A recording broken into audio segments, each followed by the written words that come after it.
scared of each other. Come on, unity is strength. We got to bring that back. I'm Marilyn from Okay, Belize. let's give you Mr. Free Marshall wants to talk about some commercial breaks. And I'm Billy from Like Radio Babylon, Triple W, And I'm Juana. Radio Babylon, Chicago.com, starting July 16th. Okay? And you got it. If you look at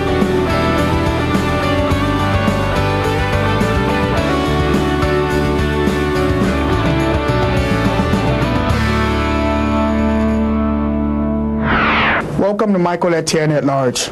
Today we will discuss the ongoing turmoil across the world. If I didn't know any better, it would seem to me that we are approaching the Third World War.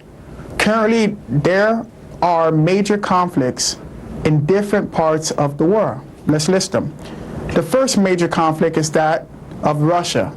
Russia has invaded Ukraine and officially annexed Crimea, which was a part of Ukraine. Ukraine is the buffer zone between Russia and Europe. Russia's invasion of Ukraine can easily escalate into a major conflict between NATO, which are the European countries, and Russia. The second major conflict is that while the world focuses on Ukraine, ships and planes from Japan and China have been challenging each other almost every day in the East China Sea. Japan and China are locked in a territorial dispute over the islands in the East China Sea. This conflict can easily escalate into a major war between Japan and China. The third major conflict is that North and South Korea have recently traded warning shots. North Korea recently fired more than 100 artillery rounds into South Korean waters as part of a drill, prompting the South to fire back. This conflict can easily escalate into a major war between North and South Korea. And the fourth major conflict is the chaotic environment and the massive destabilization of the Middle East. In particular, the ongoing conflict between Israel and Iran. Israel is threatening to bomb Iran to prevent Iran from developing a nuclear weapon. And Iran's response is, bring it on. We will retaliate. This conflict can easily escalate into a major war that would engulf the entire Middle East. With all these ongoing major conflicts, is it safe to assume that we will witness World War III in our lifetime? With me in studio to discuss this is former State Representative Philip J. Brutus and financial expert and former executive for the Clinton Foundation, Mark Valin. Guys, I want to thank you very much for being on the show. So I'm going to start with you, Mark. What say you about the intro? Should we be concerned about all these ongoing global conflicts? Well, obviously the conflicts are not a good thing for the world. We have some major problems, the world economy.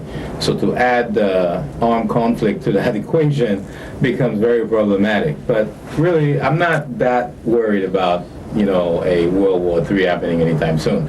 It's funny how you were reading that, because I read I think some days ago in the paper how the Chinese are taking over Manhattan, replacing the Russians as the top buyers of apartments.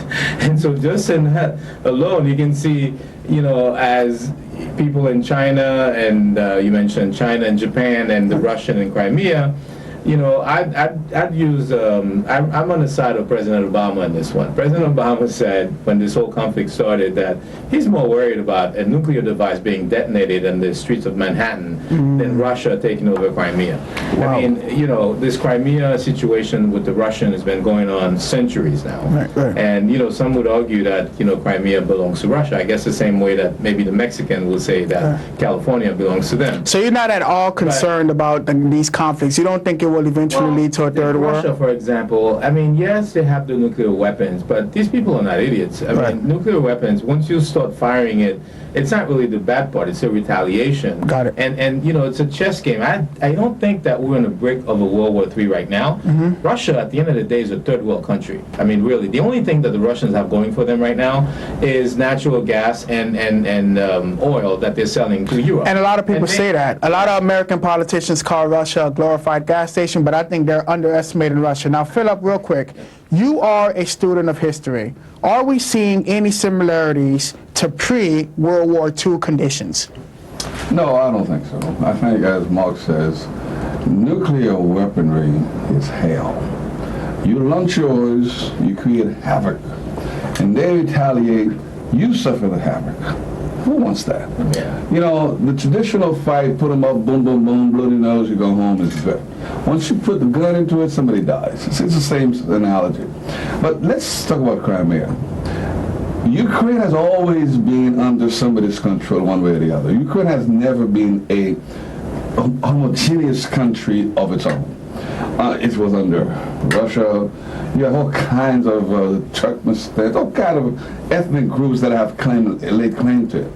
Now, the reason why the world, although they condemned the annexation of Crimea, is because Crimea is so close to Russia, and Crimea was actually part of Russia since 1783 until 1959, when they became independent from Russia. So to go there and start trouble there, Russia will retaliate, and they consider it theirs. That's why they stopped at Crimea. They did not annex Ukraine. What they're doing, they're using proxy. After somebody issues a guy with a big beard and Russian accent, they say this guy's not a rebel rouser. They're Russian soldiers disguised, as locals. But it appears that you both disagree. You both, for some odd reason, do not think that these particular conflicts would lead to World War III. Am I hearing that correctly? That is correct. Okay, so the interim Ukrainian prime minister himself said recently that Russia is trying to start a World War III. Why is it that that guy and I and a lot of other observers think that we are entering World War III, but you experts say we're not? He obviously is under the gun. Right. He wants to matter. He's throwing all kinds of crazy word out there to get people to come to his rescue. Well, why is that crazy? It is crazy because NATO is not going to put boots on the ground to fight Russia over Ukraine. Do you agree with that, Mark? You think that? I don't think Obama has any appetite for that kind of an action. Yeah. Obama's not a violent guy. But what's the gain? What do you gain by going to war with Russia against Ukraine? What does Ukraine bring to the table that you need? There's no really that much the other thing oil. is, don't get me wrong. I mean, I'm sure if the United States is really threatened, President Obama is probably going to unleash the Armada on them. But at this point, I don't think that he sees. But don't forget something. NATO depends on its oil.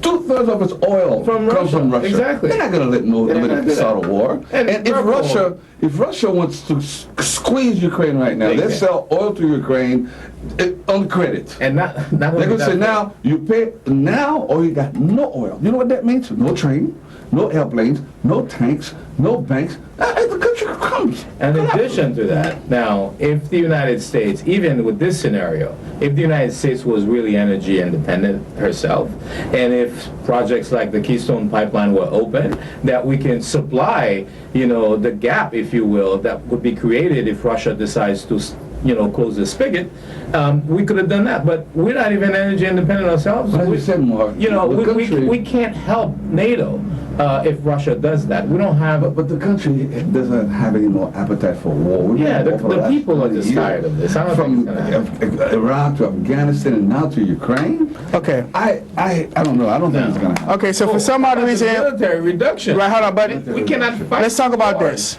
So you guys apparently, okay, I'm saying World War III, you're interjecting America, but let's put things in perspective here. If Japan and China engage into a conflict, North and South Korea engages into a conflict, and Russia and let's say NATO, the entire European allies or union, engage in the conflict, America doesn't necessarily have to be involved. You mean in that conflict? No, I'm just saying, America doesn't have to, in their own conflict, America doesn't necessarily have to be involved for it to be called World War III. However, let's just put things in perspective. NATO, for example, have started training, they're undergoing military exercises on the Ukrainian border. America have sent American troops to assist NATO in their military exercises. America have sent troops. We have roughly 28,000 troops stationed in South Korea in case a conflict arises between South and North. And we have just sent the naval warship to help assist Japan in China. So America doesn't necessarily have to be on a one-on-one conflict, but I don't understand the premise behind not believing that we will engage in World War III